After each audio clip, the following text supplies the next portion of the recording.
Okay, thank you.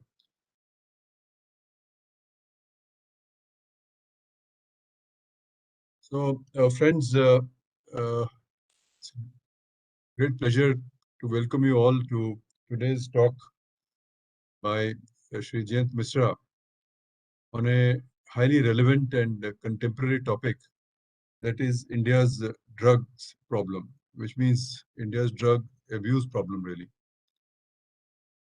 Uh, Recently, you would have all seen the reports about a seizure of 3,000 kilograms of heroin hidden in talcum powder consignments, which originated from Afghanistan and came to India via Iran.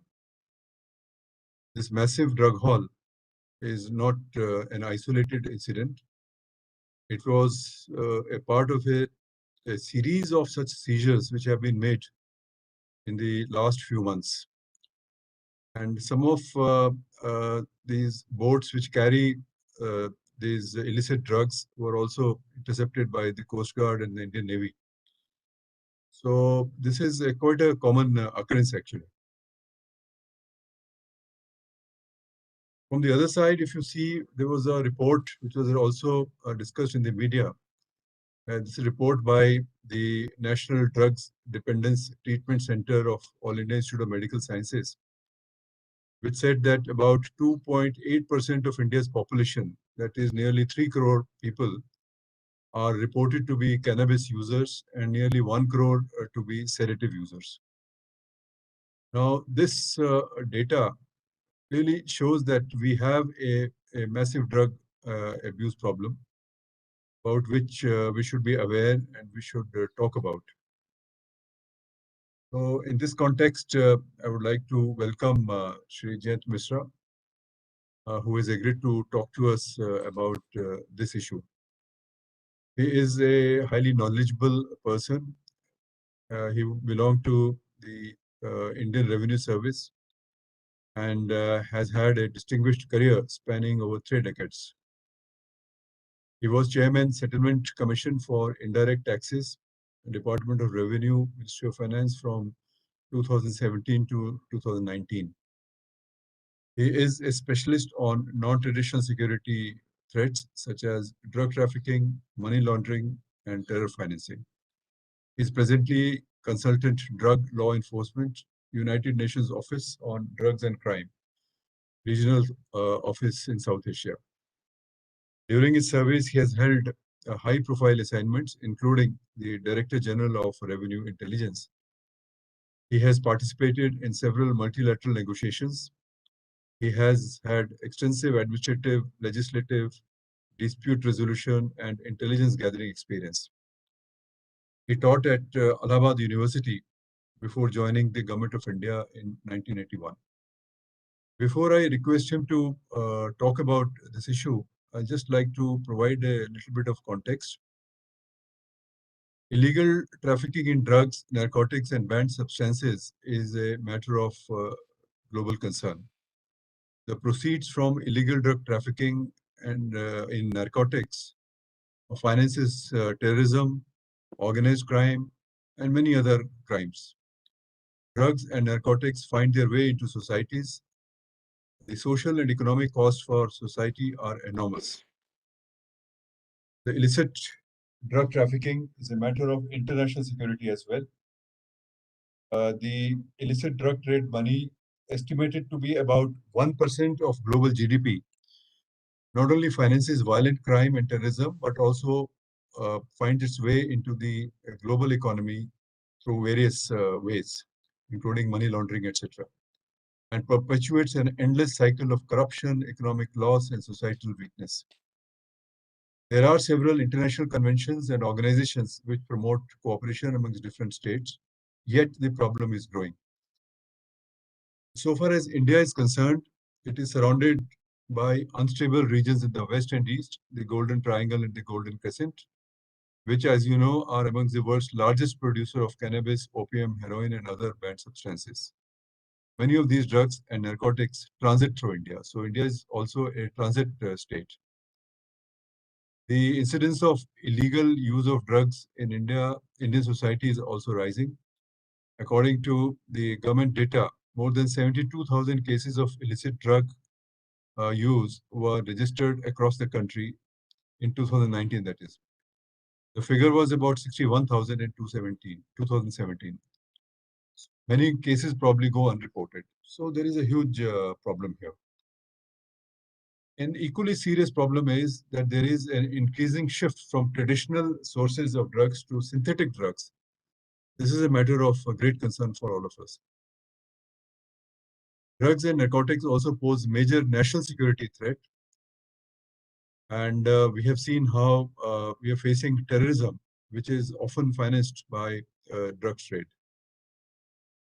India has a fairly evolved system to deal with this menace. The Narcotics, Drugs and Psychotropic Substances Act is the main legal tool for fight against drugs.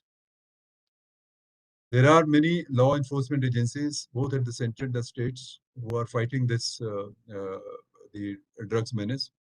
And the Directorate of Revenue Intelligence is also involved in a major way in stemming the flow of drugs which come into India through illegal consignments.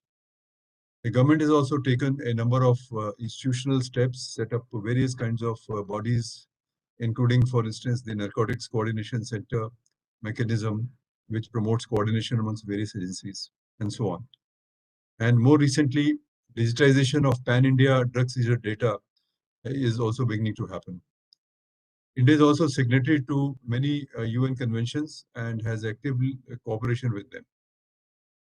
And India also has signed 26 bilateral agreements and various memoranda of understanding, etc., with other countries. But in reference to the scale of the problem, our efforts need to be increased and enhanced. Our agencies have to be properly manned, equipped, and trained. We'll talk about these issues. And Shri Mishra is eminently placed to talk to us, take us through this problem and what we are doing to fight this issue and what should be done in future. I think he has a wide experience and we will benefit from his talks.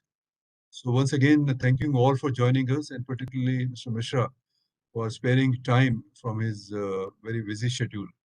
I now request him to take the floor. Mr. Mishra. Thank you very much, Ambassador Dr. Arvind Gupta, Director Vivekanand International Foundation, for giving me this opportunity to express my views today evening before the esteemed audience on one of the major concern areas, as you mentioned, the menace of drugs before our country. The challenge faced by the society pervades globally all sections, rich and poor, across the globe, from developed economies of United States and Europe to underdeveloped nations of African continent, from minors studying in schools to senior citizens, and is invariant to the gender, religion, color, and creed.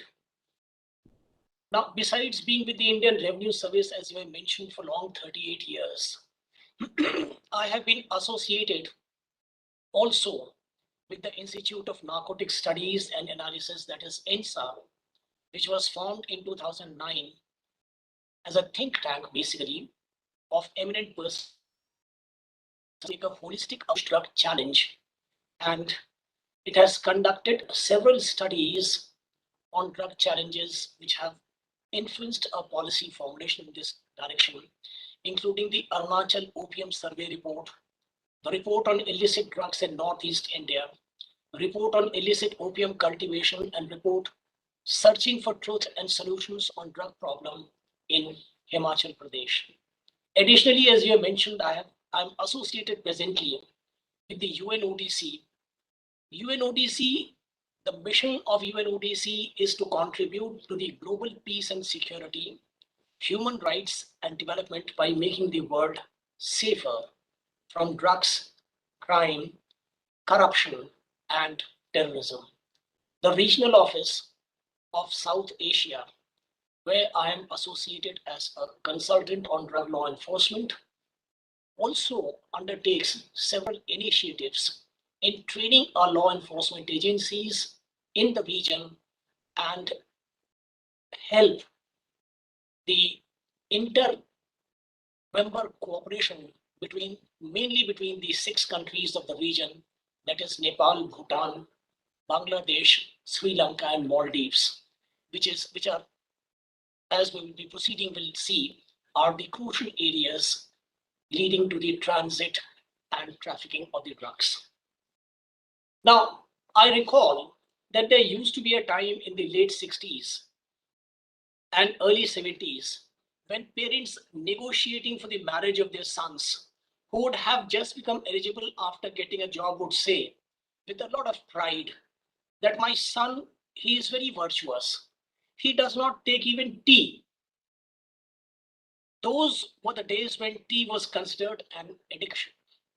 And gradually, we came to recognize tea and coffee as normal beverages. Nicotine is an addictive substance which was forming a part of tea, but tea is containing very small quantity of nicotines, and similarly coffee was considered and is considered, which is equally having caffeine. Is my screen clear now? Can you see Yes. the screen? Yes, we can see it. Let me proceed with the presentation before we. Right. Is it clear now? Yes, we can see it. Yes. Right. Furthermore, uh, coffee is considered a high society virtue now, though it contains caffeine. And beyond tea and coffee, there are many other large varieties of substances which fall in the category of what we are going to consider as drugs and the challenges they pose. Now, what are the substances which are drugs? Substance dependence, also known as drug dependence, is a biopsychological situation whereby an individual's functionality is dependent on the necessitated reconsumption of psychoactive substance because of an adaptive state that has developed within the individual from psychoactive substance consumption, which results in the experience of withdrawal and which necessitates the reconsumption of the drug. And beyond dependence is addiction, a distinct concept from substance dependence, is defined as compulsive, out of control drug use despite negative consequences. An addictive drug is a drug which is both rewarding and reinforcing. Now, a detailed study was instituted by the Ministry of Social Justice and Empowerment and was conducted by NDDTC. This is that study which just now Ambassador Gupta mentioned. The magnitude of substance use in India. This study was conducted by National Drug Dependence Treatment Center, NDDTC, which is under the All India Institute of Medical Sciences, New Delhi. And this report, which came out in 2009, covered certain areas which included alcohol, cannabis, opioids, inhalants, sedatives, cocaine, and hallucinogens. Significant features of this report, because this was a very detailed report which covered a very large population size. The population size, the sample size of the report itself was about 500,000. Almost about 5 lakh people were interviewed personally, matched with the clinical data, and this report was prepared. Now, this report, as I have shown here, talks about the drug dependence on alcohol, cannabis, opioids, inhalants, sedatives, cocaine, and hallucinogens. And alcohol has been a top priority in this report, which shows the landscape as it is shown here. This is the commonly consumed beverage by current alcohol users. That is the composition of the peg, how it is. strong beer 12%, light beer 9%, any other 2%. Illicit liquor consumption is 2% people are consuming. Home brewed alcohol, which is very common in many areas of Northeast, South India, Goa, even in the hills in Uttarakhand, etc. Wine is by 4%, spirits, IMFL, is 30%, and country liquor is 30%. This report gave the finding about the magnitude, as it has been mentioned, alcohol consumption, there are 16 crore users, out of which 5.7 crore users are problem users. And 2.9 crore are dependent users, that is, they cannot do without the alcohol. The report also brought about the prevalence state-wise and gender-wise. We all generally have an opinion that probably Punjab or the states of North are high in consumption of alcohol, but what this report brought out was that the highest prevalence, that is 57.2% prevalence, is in Chhattisgarh, and followed by Tripura. Now Tripura, the population percentage is small, therefore it is shown below that, followed by Punjab, Arunachal Pradesh, and that order is all India average of the alcohol dependence, alcohol prevalence, not dependence, alcohol prevalence. All India is 27.3, where male population is 14.6, and remaining about 12% would be the female population. There are other states like Tamil Nadu, Andhra Pradesh, Kerala, etc., Jammu and Kashmir, Meghalaya, Rajasthan, which are much, much below the national average. The next chart shows the prevalence of current alcohol use in different population groups, and total population 14.6%, as we had shown. Prevalence among male, if you would see, is significantly higher, 27.3%. Female is 1.6%. But what is a matter of concern, these figures about alcohol have not changed significantly. 2019 figures and 21 figures, in a cohort of a small sample checked, were more or less matching the same. What is a matter of concern is 1.3%, as you would see, among children, and among adults 17.1%. Among adults 17.1%, the prevalence among females has become significantly higher. In total, it is showing 1.6%, but this is because it is all females, that is female population of the entire country. But when it comes to more than 18 years, this number goes rather higher. The top 10 states who need help for alcohol, the top 10 states which need help for alcohol, that is addiction. Figure is not Punjab, it is Uttar Pradesh, 160 lakhs. Andhra Pradesh 47, Tamil Nadu, and so forth. All other states is 146. And the map on the right shows prevalence of alcohol use disorders in percentage. In percentage of population, it is a slightly different figure. It shows Andhra Pradesh and Punjab having higher disorders amongst the alcohol prevalence. Next comes the now after alcohol, because this was a very, very simple and accepted group, but the next is the cannabis. Cannabis, as we all know, is grown, cultivated, is widely available, and is consumed as bhang, charas, and ganja. And there are 3.1 crore users in India of cannabis.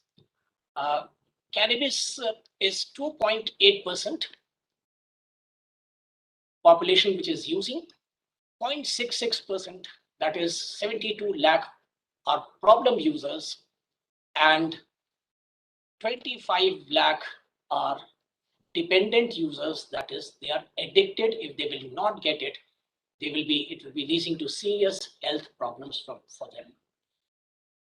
Next figure shows the prevalence of current cannabis use in different population groups. Now it's seen the total population group was 2.8. Male figure is significantly again high, 5. Females, it is 0.6. Children, again, it is a matter of concern, 0.9% or 1% rather. And adults, again, which is showing a rise and rise equally also among the females, is 3.3%. These are disaggregated figures. Now, cannabis products, prevalence of current use and problems in India. Cannabis overall, this chart which is there, 2.83%. And problem, that is dependence, we don't call addicted, we now call dependence, is 0.66. Out of which bhang, ganja and charas, these are the figures which are given separately. Now, top 10 states, number of people who need help for cannabis related problems, according to the report.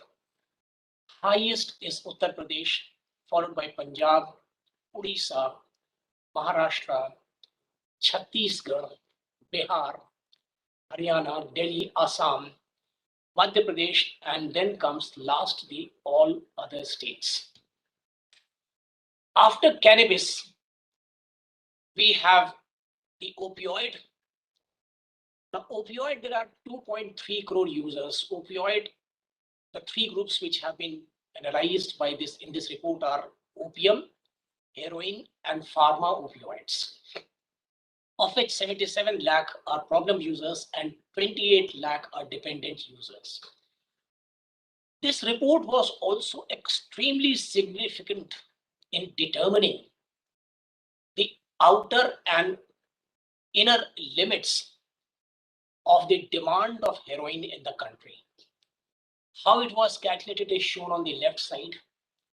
It was felt that out of this 28 lakh dependent users, 2 million, that is 20 lakh dependent users of heroin, are who need and who are consuming half a gram per day. Now, when translated, this comes to almost about 36 to 37,000 tons a year. This figure was of 2018. It has gone up further. If we have seized 3 tons, it is about 10%. The total seizure last year was about 1.8 tons. So, which means that we are able to seize only 5% of what is being consumed in the Indian market. That is the magnitude which we should try to understand. The outer limit is 63 lakh problem users, which comes to about 100 tons. So it is something between 36, 37 tons a year to 100 tons per year heroin, which is being consumed in the country. And that shows the extent and amount of two things. First is the dark economy or the shadow economy, which is prevalent. Second thing is the flow of money and the magnitude of the problem, which has to be handled by the law enforcement agencies, among other things, as other types of crime as well. Prevalence of current opioid use in different populations, quickly we'll go through. Total population 2.1% we have shown. Males is 4%. Females is 0.2%. Children, again, is a matter of concern because it is very high, 1.8%. And adults more than 18 years is 2.1%. Opium, heroin, and pharma opioids in this bar chart, the figure is given. Current use, problem or harmful use or dependence. And you would see that heroin dependence is fairly high. The problem states, again, top 10 states with people who need help for opioid related problems. Highest is Uttar Pradesh, but it is more so because of the overwhelming size of the population, number of people in lakhs. So therefore, when you go to the numbers, not in percentage, but in lakhs, the figures naturally get very high, and that is why Uttar Pradesh is topping each time, not because it is a very bad state. I also hail from there, but it is because by sheer number, X multiplied by a certain percentage. Now, if X is very high, then the total number, absolute number also becomes very high. So Uttar Pradesh, Punjab, followed by Punjab, Haryana, Maharashtra, Madhya Pradesh, Delhi. Now, Delhi has a very small population as compared to all these states.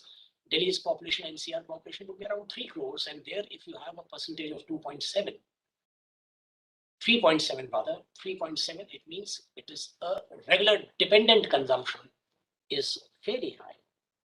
I'll show you another quick chart showing the prevalence in the northeastern region, because opioid is also penetrating very much in the northeastern states.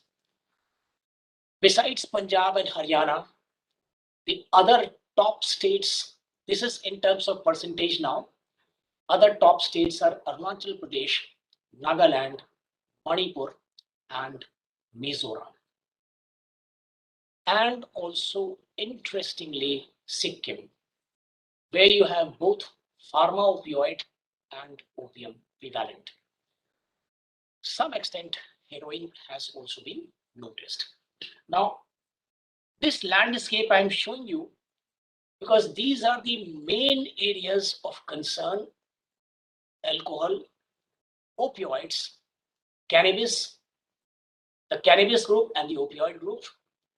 But there are other areas of concern which also the report brought to our notice, and these were completely unknown to us, and this was the use of inhalants.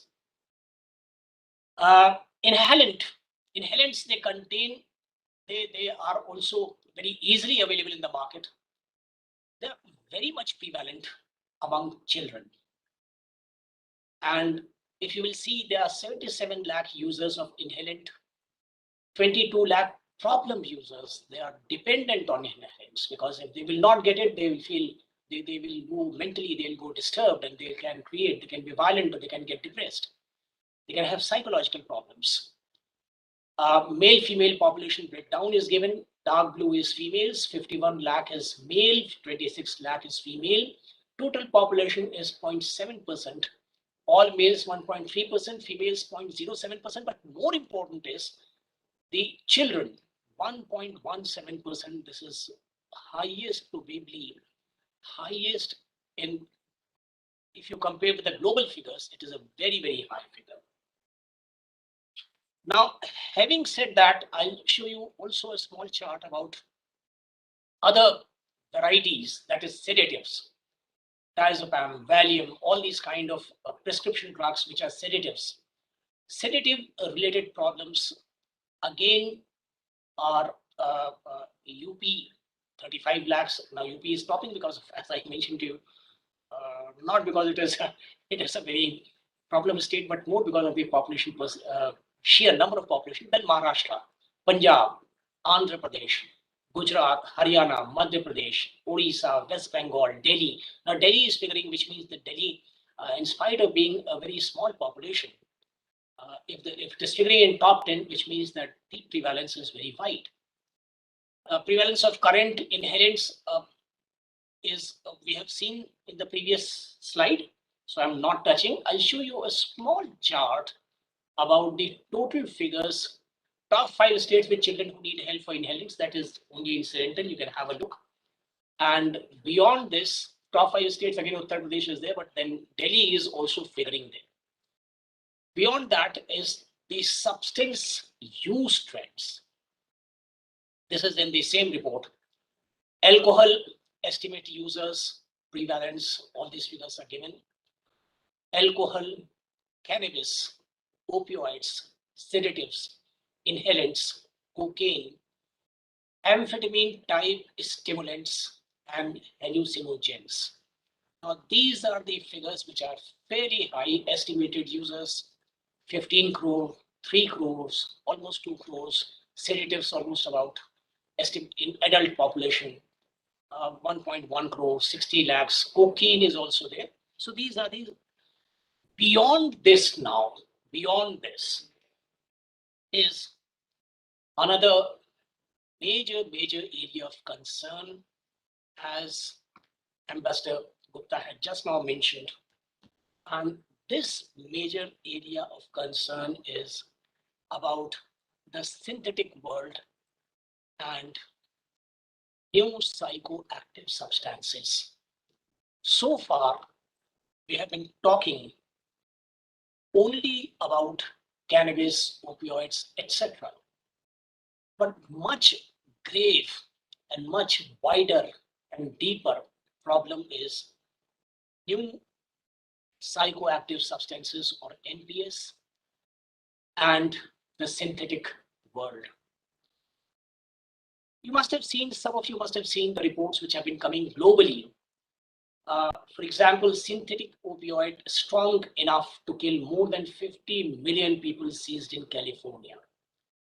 Now, 50 million people can be killed with the synthetic opioid strong enough. What was this opioid? The name of, what was the quantity of this opioid? The quantity of this opioid was 46 pounds, 46.6 pounds. Now, 46.6 pound can kill 50 million people. You can imagine the concentration and the strength of the opioid, which is being diluted to a great extent and is being used for distribution in Western societies and is also penetrating Indian subcontinent.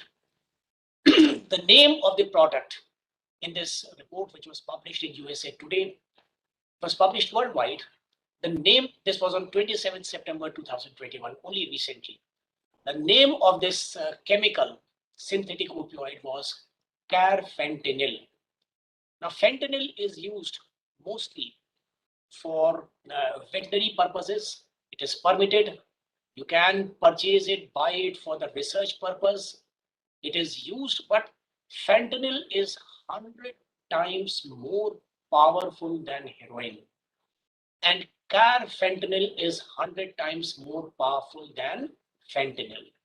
So carfentanil is 10,000 times, 100 into 100, 10,000 times more powerful than even heroin.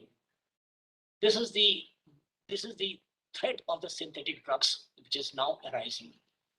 This was another report. Chinese vendors openly offer one of the most lethal opioids for worldwide export.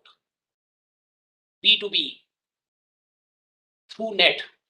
It is available, as we will see in the coming slides. They have very devastating effects. The effect of synthetic drugs, besides giving a high or giving a low, or besides hallucinating, on the body they have widespread effect. Adverse effect, for example, one of the drugs known as, one of the synthetic drugs known as, very commonly known as methamphetamine. These are the effects, negative effects listed. They are psychological, systemic, circulatory, heart, liver, kidney, muscular, respiratory, skin, mouth, eyes, every part of the body, irritability, slurred speech, dizziness, confusion, hallucination, obsessive behavior, depression, panic attacks, whole lot of things are there. Now, what are these new psychoactive substances? The rapid emergence of a large number of new psychoactive substances on the global drug market poses a significant risk to the public health and a challenge to the drug policy. Often, little is known about the adverse health effects and social harms of NPS, which pose a considerable challenge for prevention and treatment because you do not know what has been taken and how to treat it. The chemical compositions are not known. Clinically, you will not be able to find out that this person is consuming this drug. The analysis and identification of a large number of chemically diverse substances present in the drug markets at the same time is very, very demanding. Then monitoring, information sharing, early warning and risk awareness essential to respond to this situation are many a times missing and which are very, very essential. NPS have been known in the markets by terms such as legal highs. Legal highs, why legal highs? Because there is no law. These are not covered under the NDPS Act.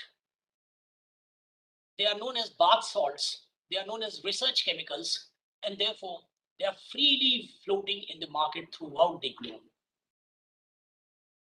UNODC uses the term new psychoactive substances, NPS, which are defined as substances of abuse, either in pure form or a preparation, that are not controlled by the 1961 Single Convention on Narcotic Drugs or 1971 Convention on Psychotropic Substances, but which may pose a public health threat. And the term new, why it is new? The term new does not necessarily refer to new inventions. It does not refer to new inventions. Several NPS were first synthesized decades ago, but to substances that have recently become available in the market. That is why the new word, because of the currency, the availability, recency of the availability, prevalence, popularity in the market among those who are dependent. We'll briefly see the landscape of NPS so that you understand. I'll not go very technical. See, the NPS can be classified in two ways. Chemically, that is, the substance groups can be structured into 9 main groups: aminoindanes, synthetic cannabinoids, synthetic cathinones, piperazines, plant-based substance, tryptamines, and other substances. These are a little technical names, so I won't take you much through it. They can also be classified depending upon the health effects, that whether they are stimulants or they are opioids or they are synthetic cannabinoids, cannabinoid receptor and agonists, or they are dissociatives, or they are hallucinogens, or they are sedatives and hypnotics.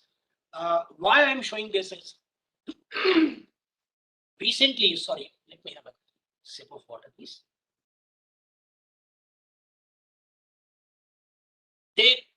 Recently, there are a number of reports that a number of pills have been seized in Europe and in other parts of the world.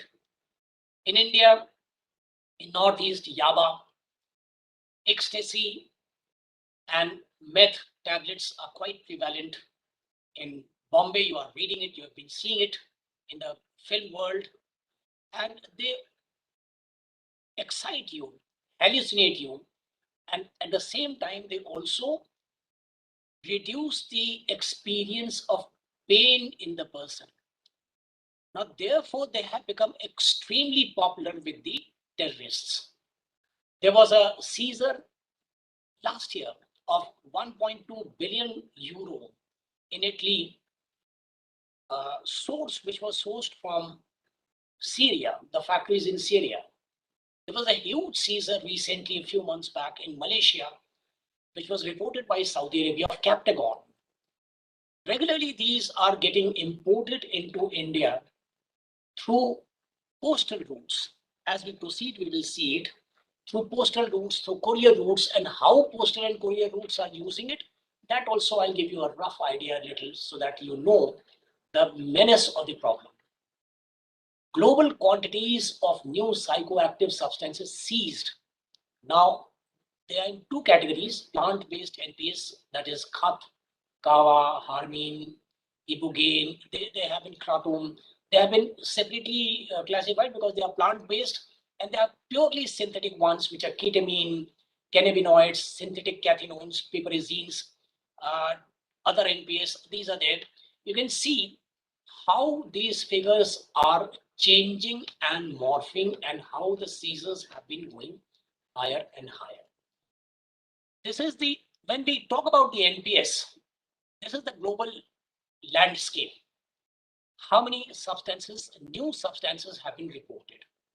Now, you'd see that the major research factory for discovering new psychoactive substances, new chemicals, which do not fall in the net of the legally banned drugs and can be freely traded and sold, etc. in the market. The researches take place in United States and Canada and Europe, substantial part of Europe, as also Japan. India is very low. India is 1 to 10 have been reported, but the prevalence is there. No doubt the prevalence is there. India is falling into 1 to 10 or in between 10 to 50 category, but 300 to 500 is these countries, the United States, Europe West. Incidentally, the highest number of ecstasy pills are produced in the reports I was reading somewhere in Netherlands. Then next figure is why it becomes difficult. The dynamics is that a new substance is researched, it is launched, it starts floating in the market, coming into use. It takes almost 6 months for the law enforcement or the clinical agencies to detect it in the market. And once it is detected, it takes 3 months to update the international database that this new substance has now come in the market. So once it is introduced, once an analog is introduced, it takes almost 9 months for the agencies or the governments across the globe to come to know that this has now come. It takes 6 to 12 months to legislate then because the process is long. You cannot ban a product just like that. It has to be approved by the WHO that yes, it is NPS, it is falling in that harmful category. Then it has to go before the CND Commission for Narcotic Drugs. Then it has to go before ECOSOC, then before the General Assembly of the UN, and then a convention, and then the country back home legislates. So it takes almost about 2 years. And after the legislation has taken place, it takes 6 months for the law enforcement agencies to start enforcing it. And by that time, it is 2.5 years is a sufficient time for the organized crime to research a new product and place not 1 but 10 more products in the. So what is the global picture of NPS? We'll see. And because that picture also affects the Indian landscape. The number of NPS, known NPS, has increased 6-fold since 2009 and has reached 1,047 unique substances in 2020. Almost 80 per year. On average, traffickers have introduced 80 new substances to the illicit drug market each year in the last decade. In this globally connected world, we all know if an iPhone is launched in Cupertino in US, within maybe 48 hours, it travels and is available in India also. So therefore, same thing happens with the drugs also. That worldwide they are introduced, and those who are willing to pay, those who are in touch, the organized criminal groups, they introduce it very quickly worldwide. And depending upon the market demand, etc., people are willing to test it, people are willing to take it, buy it, and it is like new iPhone. When it is new in the market, the prices are very high. Craze is there, and then afterwards it starts winning and something new comes. Treatment and emergency response services is an increasingly challenging task to help users who do not know which substance they have actually consumed. Now, this is a very, very major issue. New psychoactive substances, they have grown up by 631% since 2009. This we have shown already. Now, these are the globally areas. In India, expanding amphetamine type stimulant market is there. The Northeast and Southeast Asia, there's a growing concern of methamphetamine manufacture. In Central Asia, Middle East, Captagon manufacture, trafficking and use is there. And then these are the patterns, hallucinogens, methamphetamine, ecstasy, etc., etc. They are all given there. Have a look. So far amphetamine is concerned, the seizure figures are going high every year exponentially. From 2011, it is a synthetic drug, powerful synthetic drug. From 2011, it has gone up in 2019 to 313%. Now, what does it imply? An estimated of 27 million people used amphetamine stimulants in 2019. That is 1 out of 200 in the global population. 20 million people globally are estimated to have used ecstasy in the past year, that is 2020. These are the figures based on the World Drug Report, which has come out in June this year. More than 95% of amphetamine type stimulant laboratories uncovered between 2015 and 2019 used to manufacture methamphetamine. And this concern, I'll show you later, is more for India because India can be both a destination and a transit route, because a large number of factories manufacturing methamphetamine have come up in our neighboring state, Myanmar, and our neighboring state, Afghanistan, or Afghanistan-Iran border. As a consequence, seizure of precursor, these chemicals, methamphetamine, amphetamine type of ketamine, etc., they are manufactured by certain chemicals which are known as precursors. And they are also, governments try to control it, but they fail. And seizures of precursor chemicals under international control used in the manufacture of methamphetamine have all but collapsed in the past decade as manufacturers continue to change the chemicals they use to bypass interdiction. So the precursor chemicals, what are the inputs? They also keep on changing. And because the inputs keep on changing, they go out of the control, they become legally available. The end product is methamphetamine, but the input is taken through different routes. It is something like trying to solve a mathematical problem instead of using trigonometry, trying to use calculus. Now, if trigonometry is banned, calculus is not banned, and it becomes legal, something of that sort. Now, as a result, the purities have gone high and the cost have significantly come down, making it accessible to the reach of many. Cost has come down by 56%, 26%. Purity has gone up by almost about 300% from 64 mg to 161 mg. Then synthetic drugs are often cheaper than an alcoholic drink in nightclub settings. That is what you see.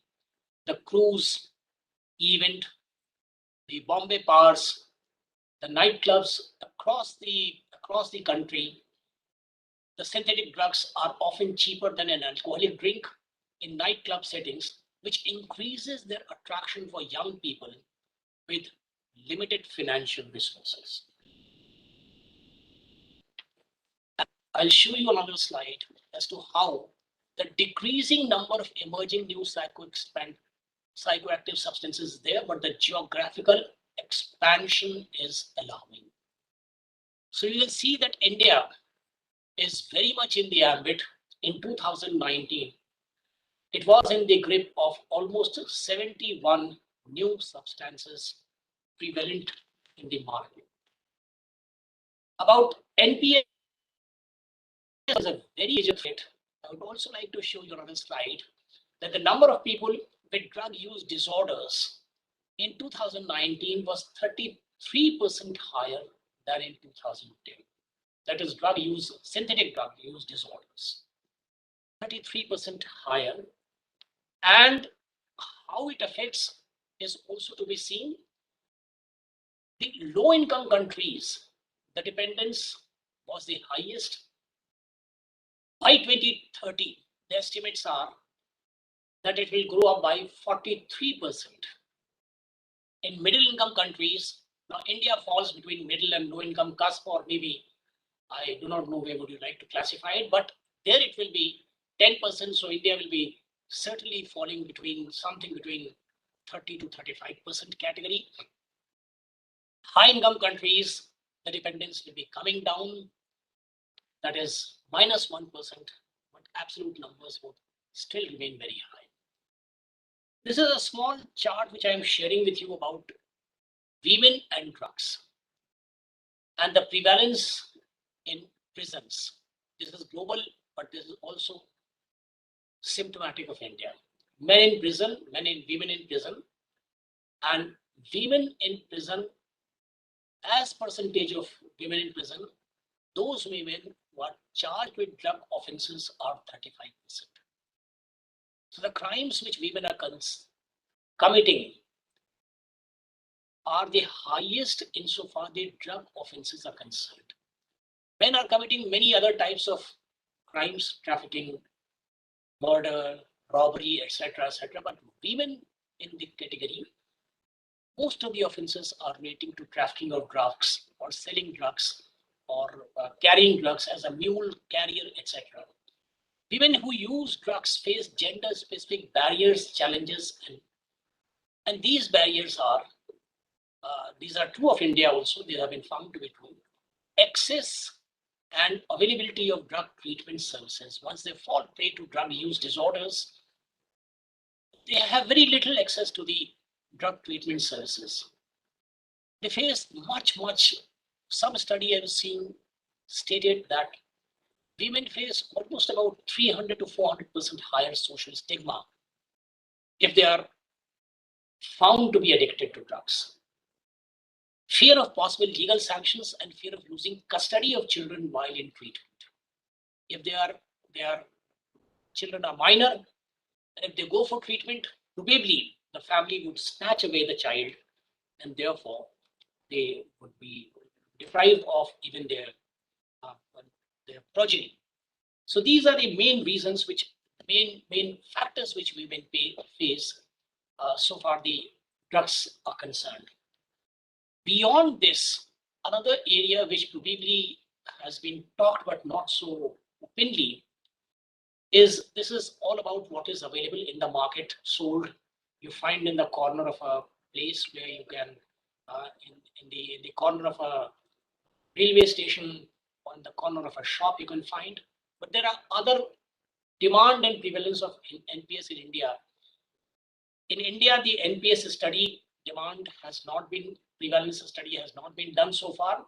It has been undertaken by the National Drug Dependence Treatment Center of AIIMS. They have recently started, last year they had started, and the report is expected to be ready in a few weeks' time. So we will know for sure what is the extent. This study will be very useful because it is being conducted from the clinical side, not so much on the offense and police data or the law enforcement agency data, but also it is being matched and correlated and fine-tuned and upgraded with the clinical side, where they would be also studying from the clinics, from the hospitals, as to what kind of treatment was offered.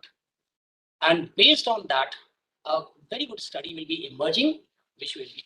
Now, beyond this is another area of concern, which is not before our eyes, and that is the dark world of darknet markets and the use of cryptocurrencies in the drug market.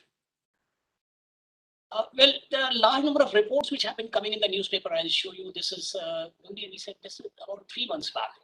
NCB busts global drug market operating via darknet, and 8 held. Now, what is this darknet market and how it affects? Now, these are the darknet pharmacy. There's a marketplace like Amazon.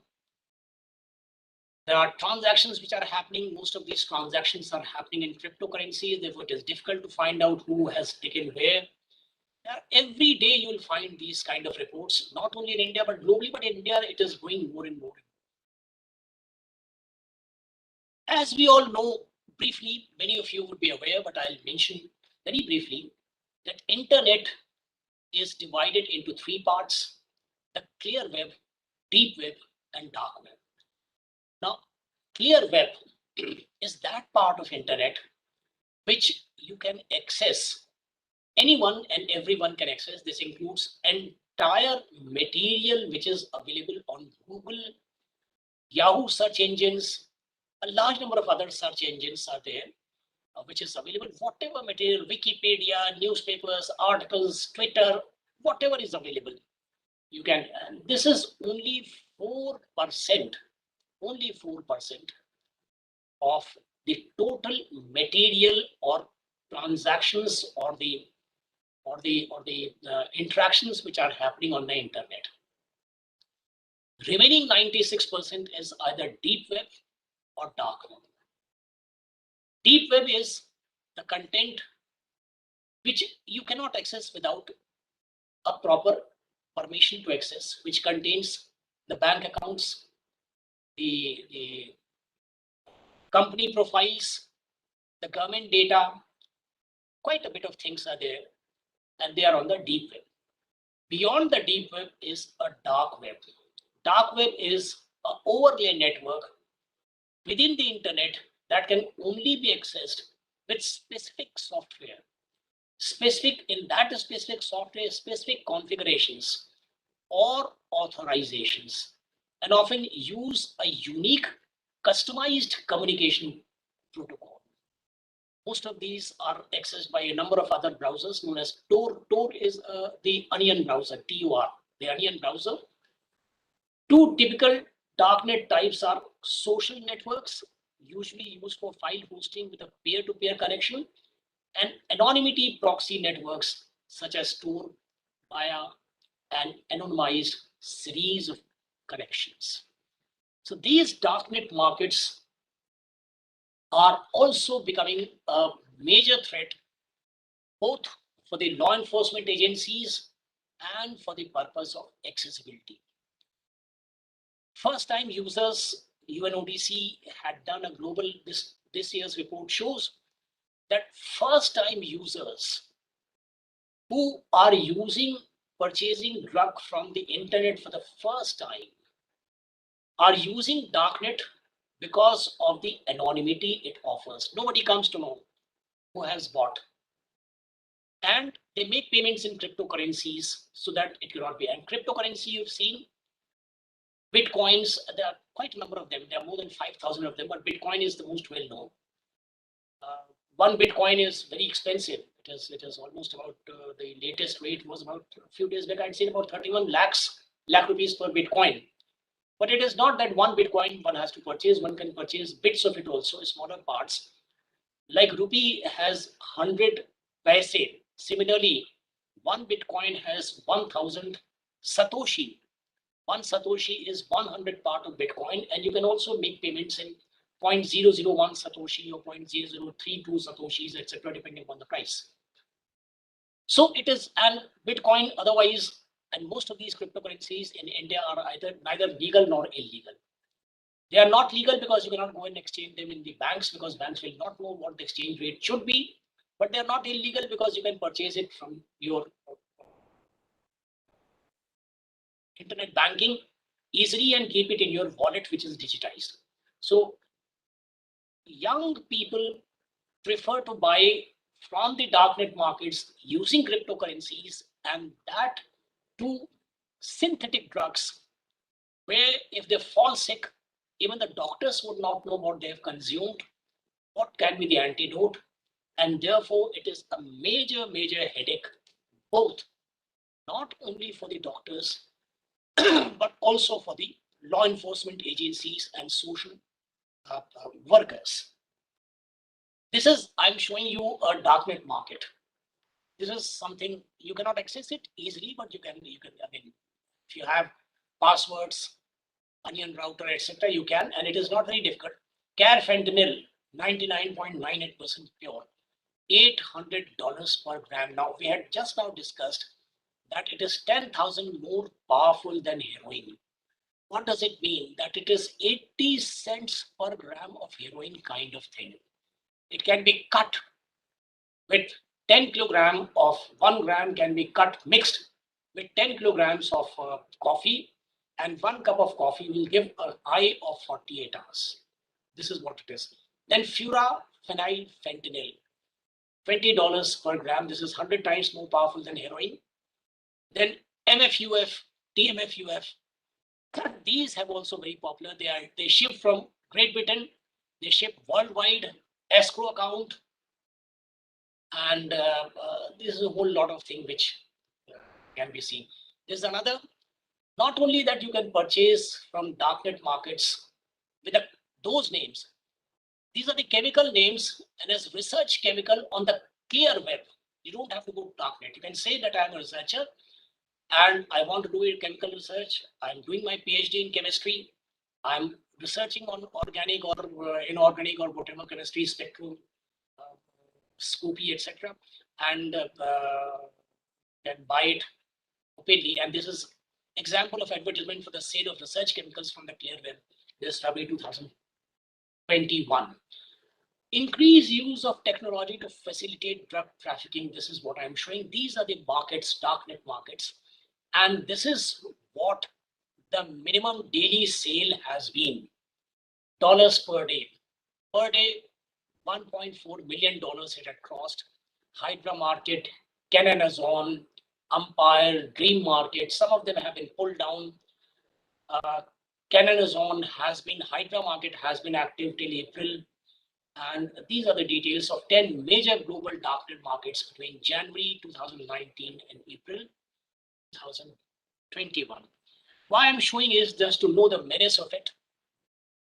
In COVID-19, during COVID-19, the pandemic exacerbated the factors that fuel the vicious cycle of socioeconomic vulnerability and drug use disorders.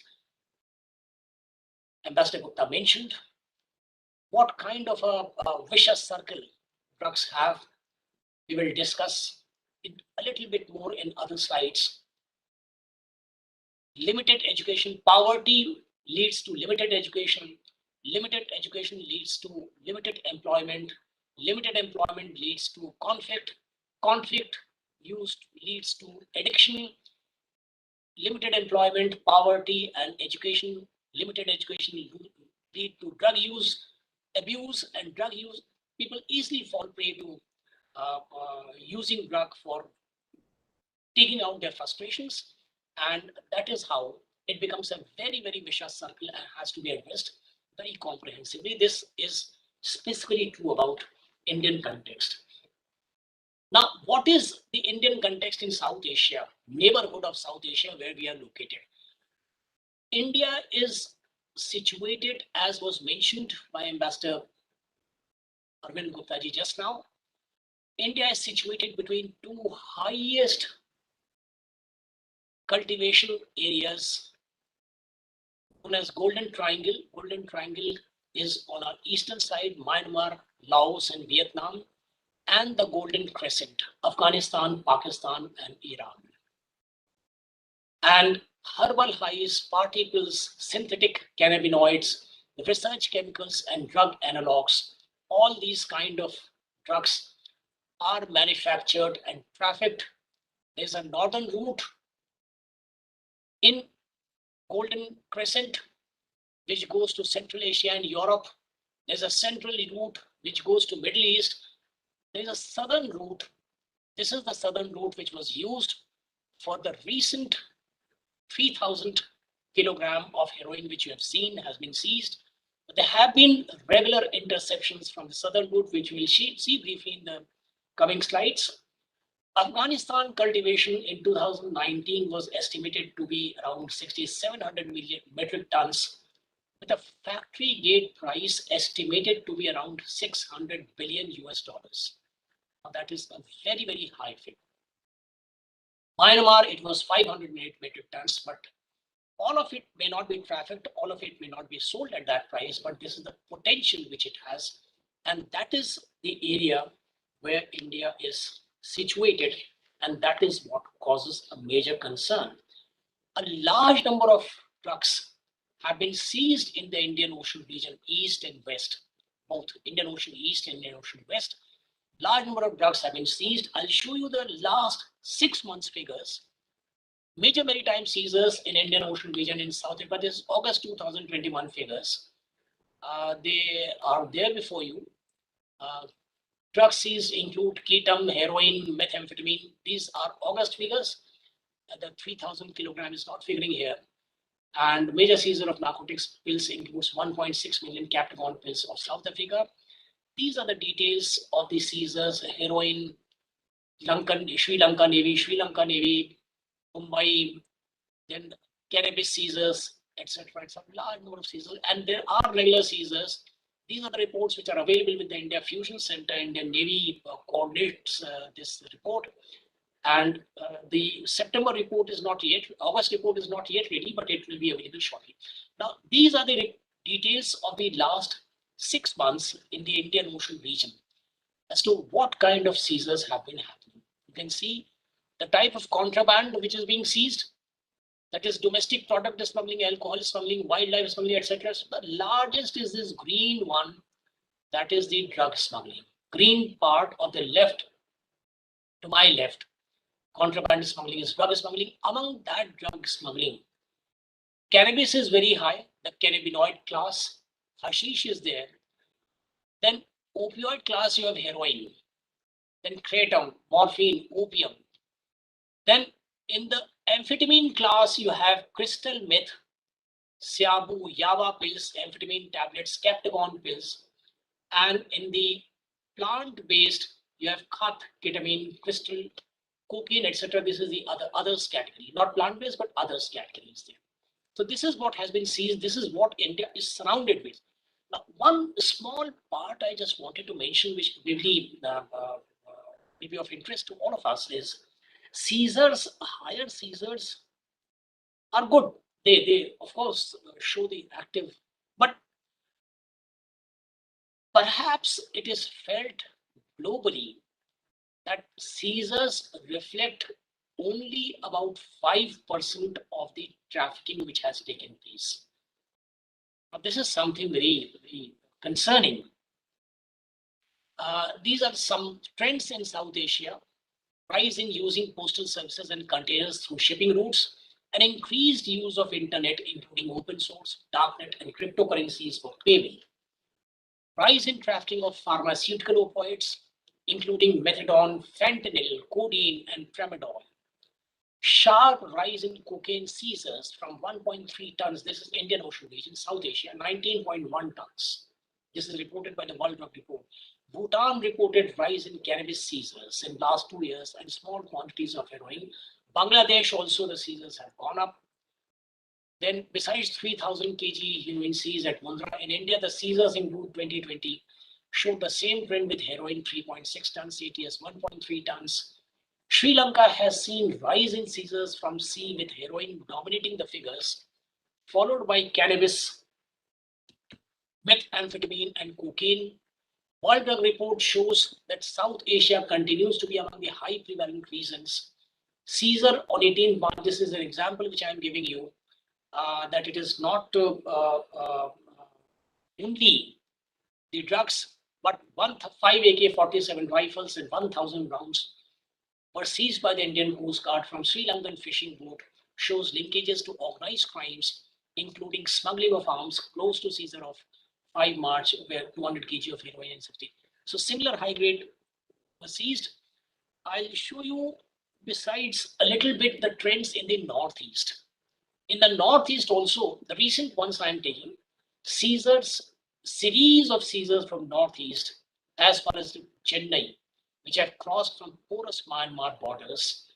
In 25 August at Chennai, methamphetamine tablets worth rupees 7 crores were sourced from Indo-Myanmar border that was established, and that has been a very good seizure. In Aizawl, 5 lakh tablets of methamphetamine from truck were seized. Regular seizures every day. If you go to the Twitter handle, if you go to the news reports, you'll find Assam Rifles, Assam Police. They have been seizing regularly small quantities, big quantities, medium quantities. 1 kg, 2 kg is the order of the day, which is very easy. But it shows a well-established nexus between different criminal groups. I'll show you a little modus operandi which will be interesting to you. How they are imported, how they are brought. Number one is sun hats. In the sun hats, it has been stitched. The second is the offering for monks. Even monks have not been spared. They have been also supplied. Third one is picture frame. Fourth one is diamond micro microdermabrasion machine. Fifth is the water coolers. Sixth is interesting, it is in lipstick that they have been. Now, all this kind of wide canvas cannot exist without the support of well-organized criminal groups. And that is the concomitant crime which are associated and are a matter of concern for the drug trafficking. Drug trafficking is very much associated or concomitant with money laundering. You need a lot of money laundering, organized money laundering activity. Drug trafficking is also related to arms trafficking because to protect the trafficking routes and people have to have arms also with you, and therefore you have to traffic arms. Small arms trafficking is very much prevalent with the drug trafficking. Even local make arms are used. Cyber crimes, as we have seen, they've started because of more so they have started because India has become digitally very enabled. Incidentally, Indian global security, cyber security index is low. It is in 37 number and highest in South Asia. Incidentally, global cyber security index highest in South Asia is Bangladesh, which is number 1. Yet cyber crimes are very high because the penetration is very wide. Transnational organized crimes very comfortably go with drug crimes because supplies have to come from some other country, distribution, transit, all that, they take place into different countries. It is also linked with the canvas landscape of trafficking in persons because you need people, carriers, to traffic the drugs. Smuggling of migrants and simultaneously, drug traffickers also start using wildlife and cultural property trafficking, and followed by what we have seen in the Indian Ocean South is the maritime crimes. Now, I have covered quite a bit of it, but I would like to briefly speak. I think the time is also running out. It is already 6:12. I will wind up quickly. There are, as a way forward, lots of things have been discussed, and at the policy level, policy directions and strategies need to be built on science, evidence, and knowledge to be effective. Availability and accessibility of practical cross-cutting resources and tools to enhance effective action. And UNODC synthetic drug strategy presents a framework to guide international, regional, and national action to address this problem. I'll quickly glance through it. It includes multilateralism, health responses, counter narcotic interventions, and an early warning system. Early warning system is a device, is a digital platform which allows you to see what is happening globally. There are a large number of Indian forensic and law enforcement agency sub-officers which are a part of early warning system, but usage has to be more effective and information sharing is important. I will quickly glance through it. I'll not bore you with multilateralism and international cooperation. This is what it is there. I'll share the slides. It will be available anyway. I'll give you a complete write-up on these things. I'll share the complete World Drug Report also. Early warning on emerging synthetic drug threats, preventing crises before they happen. This is early warning is important, which is a very good platform. Then promote science-informed health responses. How, if you notice certain things, how they can be without knowing what kind of drugs are there, they have to be addressed to, and strengthen counter narcotic capabilities. That is the drug law enforcement. Support international operations to disrupt trafficking in synthetic drugs. Therefore, to sum up, these are some of the things. First is early warning systems. And early warning system is accessible, available, but more and more people, more and more law enforcement agencies and health and forensic agents should be using it. International scheduling and enhanced precursor control. Now that is very important where India is also moving fast. They're a party to it. Access to controlled substances for medical and scientific purposes. this is very important where our law is here to take up. Forensic capacities and intelligence, a large part has to be done, where probably the work of think tanks like VIF is laudable because VIF is also a very important policy influencer.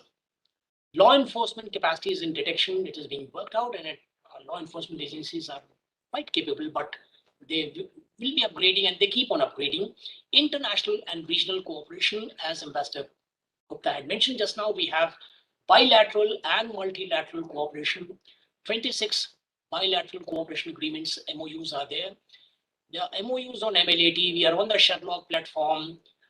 There are a number of multilateral platform, including BIMSTEC, etc., where specifically to share the intelligence and information about drugs has been signed. Most important is public-private partnership and health responses. There have been public-private partnerships. There have been public-private health responses. The influences in preventing HIV/AIDS and injectables, etc., are well known, and that is what is required. These are the strategies. Now, with this, when I come to the conclusion, I have another small thing to share. Last slide, without boring you much, that may be of interest to some of you. See, I was staying some time back, not quite some time back, but not long ago. I was staying in a government colony, New Moti Park. Now, there we had morning walks. If you go for morning walks, there were quite a number of stray dogs, and it was quite a menace. Many a times there was a dog by name Kalua. Now he had bitten almost about 40 people. And whenever there would be a decision to relocate all the stray dogs, the entire colony would get divided into two parts, for and against. Now, this is the slide which I am showing you, which you will see the wonderful researches which have come for the drugs and against the drugs, the swings of trends.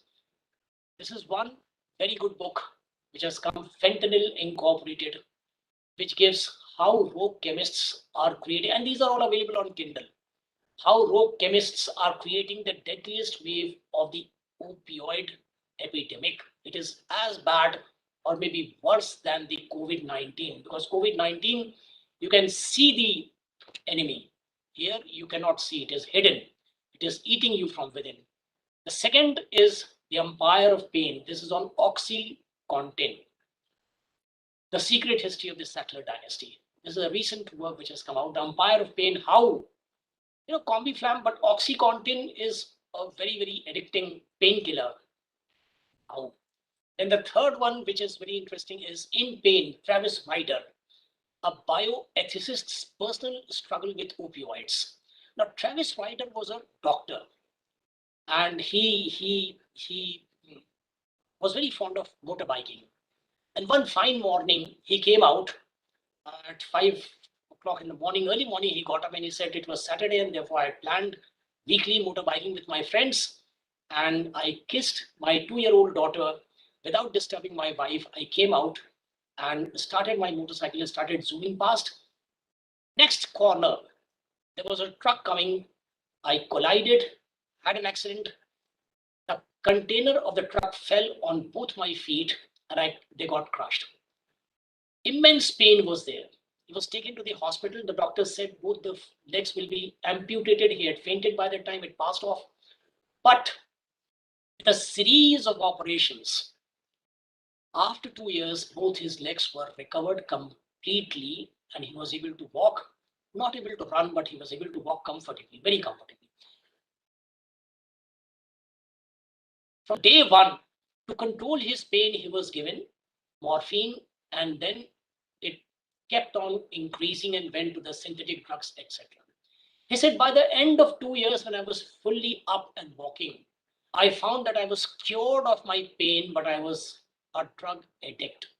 Not drug addict, I was heavily drug dependent. And then how he came out of this dependence, how he was able to come out of the problem, and what are the shortcomings of the drug dependence programs in America and globally. Indian programs also have similar replications, problems, carelessness, lack of knowledge, etc., is given in this book, In Pain. Then I'm going to show you a very interesting book which is in favor of drugs, and this is Drug Use for Grown Ups, Chasing Liberty in the Land of Fear. That is also written by Dr. Carl L. Hart, who has been advocating, and it has become very popular in US. He has been advocating that why do you want to stop people using drugs? Let them freely take.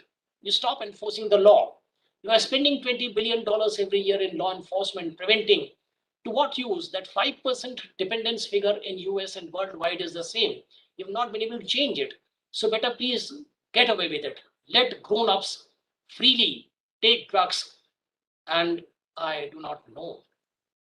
Last time also, I had started the lecture with that only, that earlier we felt that earlier the thinking in the society was कि मेरा बच्चा तो मेरा बेटा तो चाय तक नहीं लेता. Chai is accepted. Now maybe, I do not know, maybe in the days to come, perhaps this may also take a turn and may become accepted. There's another book in the same direction, My Fair Junkie, a memoir of getting dirty and staying clean. Now, he has given lots of other more techniques. So these are the kind of literature which is available, which is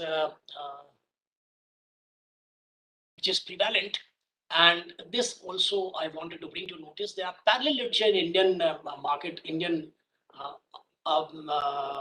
conditions also, but Indian writings are mostly in the form of articles. They have not come in the form of a book as it has come in US. And all these books are available in the Kindle platform. Now I will stop with this. Let me see how we can stop the how I can stop the presentation mode. It is stopped. And thank you very much to Dr. Arvind Gupta, who has been very kind to give me the time, and to entire audience who has been patient enough to listen to me for such a long time, to bear with me rather. Thank you very much.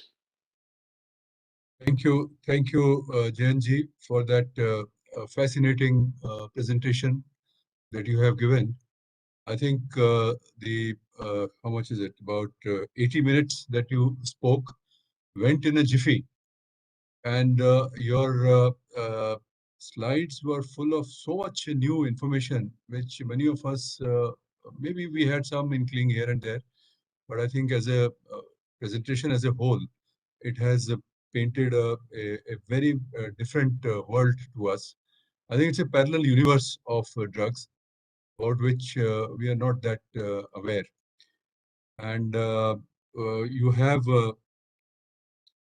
as I was listening to you, apart from the fact that there is so much of data and so much of analysis, figures, etc., which brings out the problem of drugs so well, both globally and in the Indian context.